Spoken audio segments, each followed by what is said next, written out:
Hey everybody, I just want to make a quick video. I know it's kind of rushed in class today, so I wanted to go through number 7 on the homework, just a simple explanation, if you will. So first things first, when you see a chi-square problem, they're probably going to make you create a null hypothesis, okay? So I went ahead and did that. My null hypothesis, it says there is no difference between observed and expected values. Anytime you have a chi-square problem, that's a great null hypothesis, okay? So in this one in particular, it talks about garden peas that could be yellow is dominant color to green, and then this inflated pod shape is dominant to constricted. This is a very typical or a classical Mendelian dihybrid cross. We haven't talked about dihybrid crosses yet. Some of us have done it earlier on, some of us haven't. So I'm going to go through, instead of doing the dihybrid cross and showing you how we get the ratio for this particular example, I'm just going to give you the ratio, okay?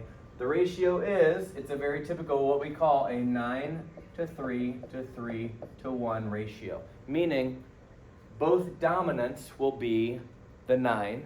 One dominant, one recessive will be 3, the other dominant, the other recessive will be 3, and then both recessives are going to be 1. So when I look at my possibilities, okay, I know that yellow is dominant and inflated is dominant. So my yellow inflated is going to have a 9 out of 16 ratio, okay? So that is going to be about 56-57%, okay?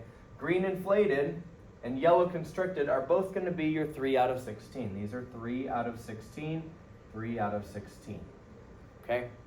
Then your green constricted, that'll be your 1 out of 16. You will use these fractions to help calculate your expected values, okay?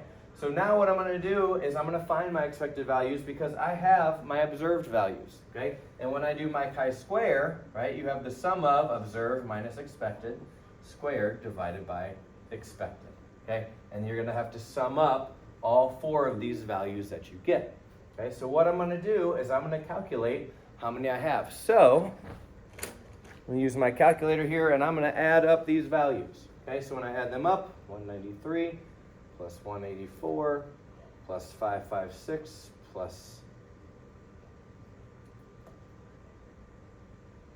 sorry, I'm going as fast as I can, 556 plus 61, that's 994, okay? 994 total, which means I will now multiply 994 by each one of these fractions or percentages to get my expected value.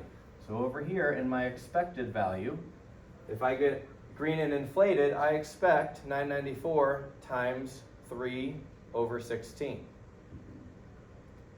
that gives me about 186. So I expect 186. Okay? Obviously, yellow constricted is also 3 out of 16, therefore I still expect 186 of those.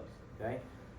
For my yellow inflated, that's 9/16. So I'll take my 994, I'll times that by 9/16. That gives me 559 expected. And then lastly, I have 1/16, so I will go ahead again, 994, times that by 1/16, and I get about 62. These are my expected values. Now you can run your regular chi-square equation, okay? So in order to do this, I have to do a chi-square for green inflated. I will do one for yellow constricted. I will do one for yellow inflated. I will do one for green constricted.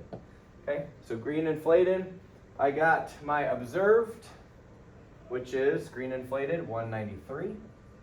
I need to subtract that by 186, and that gives me 7 squared, okay, because you square it. So 7 squared, that equals 49. Divide 49 by my expected here, which was 186. That gives me my chi-square value. So 49 divided by 186 equals 0.26. We'll just leave it at 0.26. All right, we'll do it again for yellow constricted, okay? I got 184, my expected is 186. So 184 minus 186, that equals -2. Squared equals 4. 4 divided by my expected, 186. Going to be a very small number. 4 divided by 186, 0.02. All right. Yellow constricted, 556 was the number I got. Okay, so I observed 556.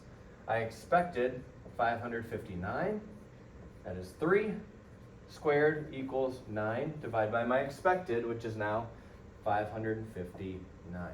Also going to be a small number. 9 divided by 559 equals 0.02, rounded up. And then lastly, my green constricted, I had 61. I expected 62. That's negative 1 squared equals 1 divided by my expected, 62, equals 0.02, rounded as well. Now, being a chi-square, I have to sum up these 4 values, add these up, and that gives me 0.32. So your chi-squared equals 0.32, right, if I added these up. And that's my chi-square value. So now what do I do with my chi-square value? In order to determine if I reject or accept my null hypothesis, I have to compare it with my degrees of freedom chart's critical value. So when I look at my chart, again, this is on your equation sheet if you have it, at 5%, we have a degrees of freedom 3 because it's number of samples, 1, 2, 3, 4, divided or minus 1 is 3. That value is 7.81, okay? 7.81 is way larger, so my chi-square is way smaller than my critical value, meaning I accept my null hypothesis, meaning there is no difference from my observed and expected values. Any difference is due to chance. Okay, and that's how you complete that chi-square.